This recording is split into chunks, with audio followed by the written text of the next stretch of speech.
everyone, it's Marky. Today I wanted to talk about this garden safe insect killer. This is 24-ounce bottle. A little goes a long way. I've had this since last summer and I still have some left in there and I had to use it quite a bit.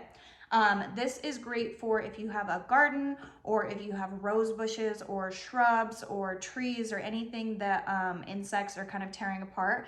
This kills on contact, super easy to use. You just spray. You can also use it as a preventative and maybe use it just weekly to keep the bugs away from them.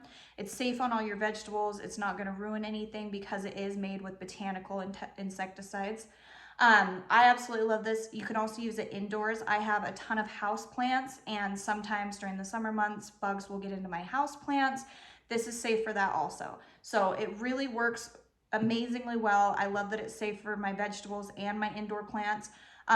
It's safe for kids and pets. All you have to do is just make sure it dries before they kind of go over to the area and play with it. Other than that, it's safe and easy to use. So if you are looking for something this summer that's going to help your maybe garden, rose bushes, indoor plants, anything that you're having a problem with insects, I think this would be a perfect choice. So I hope this was helpful. Thank you.